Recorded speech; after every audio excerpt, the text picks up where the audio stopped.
And my story comes to you by Ashley Southall at the New York Times. Four young black men like Justin Sullivan growing up in Harlem in the 2000s came with regular harassment from the police, making it risky to use cannabis. But when he started making white friends who also smoked weed, he learned that they were not under the same scrutiny. And that is when I started seeing how I was vilified for cannabis, Mr. Sullivan, now 34, said in an interview. Included with New York's legalization of cannabis in 2021 was a central promise to give back to communities that were most harmed by the war on drugs. And now state cannabis regulators have created an interactive map from 1.2 million marijuana arrests conducted across the state over the last 4 decades as a guide to which neighborhoods qualify. Mr. Sullivan's distressing experience could give him an advantage as he seeks one of at least 1,000 licenses that cannabis regulators in New York State plan to hand out early next year in a broad expansion of the legal market. Harlem, once a hotbed of drug arrests, is pinpointed in the mapping tool as a leading candidate for redress. New York set a goal for half of all licenses to be awarded to applicants from the hardest hit neighborhoods, along with women, racial and ethnic minority applicants, distressed farmers, and service-disabled veterans. Regulators will use the map to help determine if applicants qualify as belonging to a disproportionately affected community.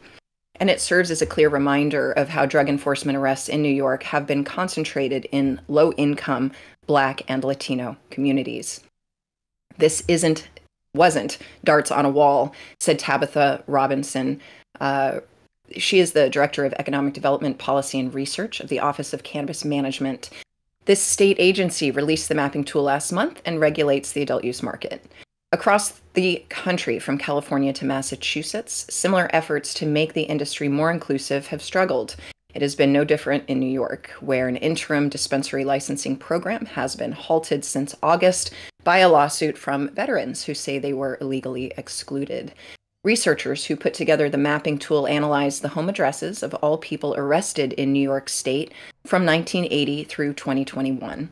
Enforcement in some neighborhoods was as much as 10 times higher than it would have been if arrests had been evenly distributed across the state, according to the state's chief equity officer for cannabis. New York City accounted for the most arrests, about 1 million. The places with the most disproportionate arrest rates were all in the city, a jagged stretch of Brownsville, a boxy tract anchored by a major public hospital in East Flatbush, and a triangular expanse of East Harlem surrounding the Robert F. Wagner houses. Arrests in the city were highest in the 2000s and early 2010s, during the peak era of stop and frisk, a period when police conducted millions of mostly unlawful stops targeting Black and Latino men.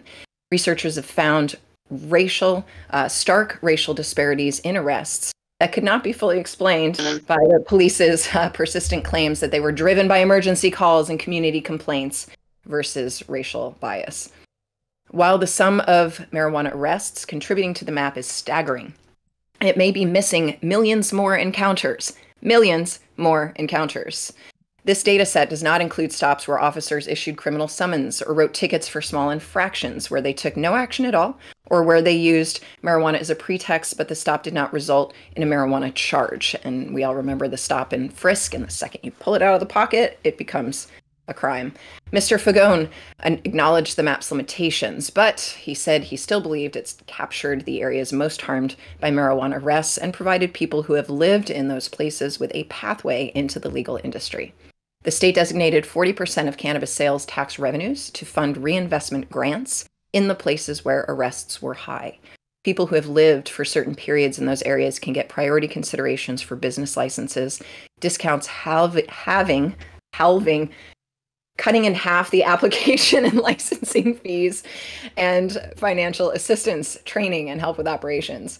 Besides serving as a guide, the map will also serve to track whether the state is keeping its commitments. The urban studies professor at the University in Buffalo, Henry Louis Taylor, said the map will help determine whether businesses and job opportunities in the cannabis industry are flowing to where they're needed most. It will also be useful for assessing whether future investment initiatives like job training and healthcare programs make a meaningful difference. Dale's side note, so would help with small children, early education and early childcare assistance.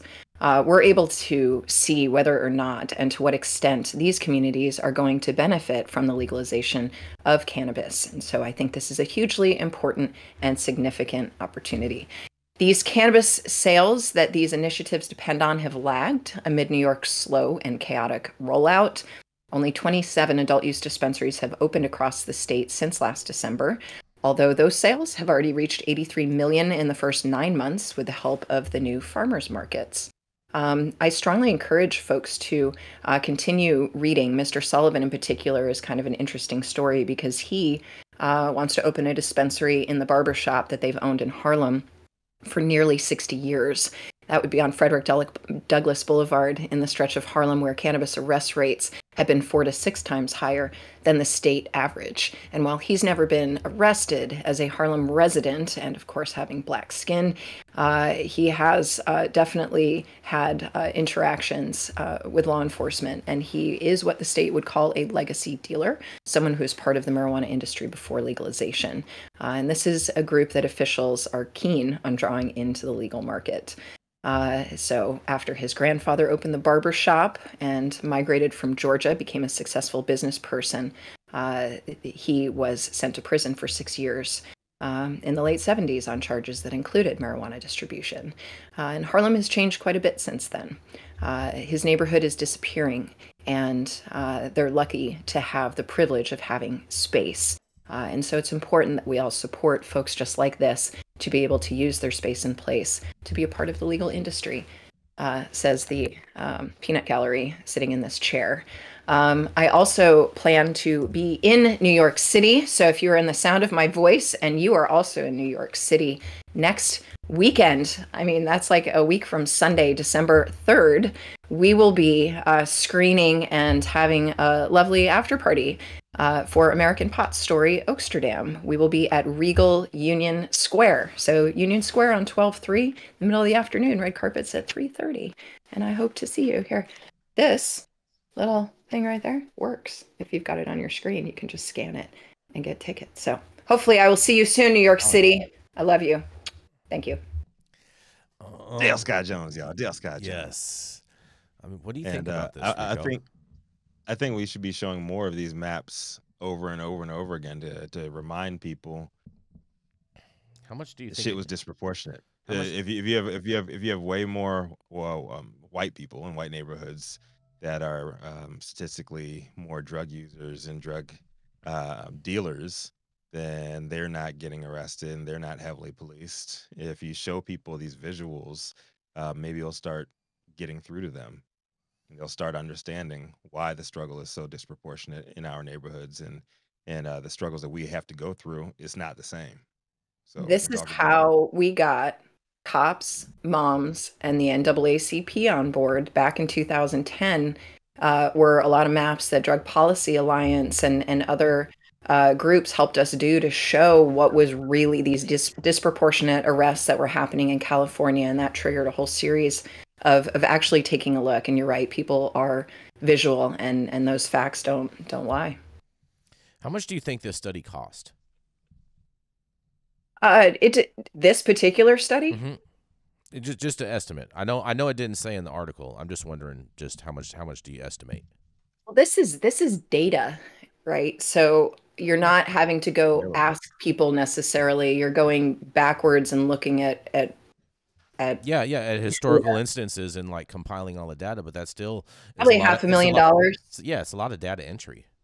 It's probably $500,000 by the time they were done. Interesting. $500,000 bucks. And how much money can be generated from that? You know what I'm saying? That's an investment. Mm-hmm. It's In part of the getting beginning of the investment into these communities. You have to identify who has been disproportionately affected to then be able to inject help. And I'm just here to ask that the help that these communities get isn't only in the form of we'll teach you entrepreneurship, because that is Yeah. such a tiny percentage of the population that what we need to be doing is investing in the base of these communities and the safety nets of these communities. That's where these tax dollars need to go, not in anyway, it's workforce is where most of the people need to be, jobs with dignity. Yes. That they don't Talk have your to shit, Dale, Dale. have you Talk been your to New shit, York? Dale. Have you Love been it. in New York since they've legalized, like New York City, like Manhattan? I have not spent near enough time. I feel like everywhere I just left just legalized. Everywhere I've Yeah, went, While I Dale's mean, out there, she's going to be frequenting all the trap shops. it's time to yeah, go. I mean, It's time to go. Yeah. Jason, that's the truth is 2019 is the last time. Yeah. just Midas down the Touch. block from Harlem, where we were at, which is Midtown Manhattan. Hmm. There were you could look up and down the street and see 20 trap shops. I'm telling Shout you, out Happy Monkey. Shout out Happy Monkey. Yes, that Oh, is the last yeah. place I was in New York City. they're everywhere. Shout out Vlad, Ramon, Yes. David. I just Dude, talked the to them whole 2 days ago crew. because they're going to be on My Friday, guys. on Sunday. You They're know going what? to be with us. You know Yeah. what's funny is I was spending some Thanksgiving time with some friends and family, and one of these family members that I hadn't seen since I usually only see him around Thanksgiving. Usually, they told me that they knew Vlad, and I was like, get the fuck out of here! What a small world. Who doesn't know Vlad? What You a know, small Vlad, world. when I walked into Happy Vlad. Monkey, it reminded me so much of Old Oaksterdam, and they were one of the first to actually let in public officials and their staff and news cameras, and it's desensitizing, destigmatizing, introducing people that this is not as scary as you think it is. It's just a bunch of people in a room safely consuming cannabis, just like the bar down the street, like except less fights and cigarettes. So it is really not that scary, and that's why I really shout out Happy Monkey, is because they were brave enough to put themselves out there early when it was still very dangerous, and there's a lot just like I advised him to do that early on. Oh, as Yes. did I. Yeah. I was, yeah. Yes. Yeah. Mhm. People think Yeah, you'd be yeah. stumbling into like an opium den or something like that. Like you'll be very, very surprised.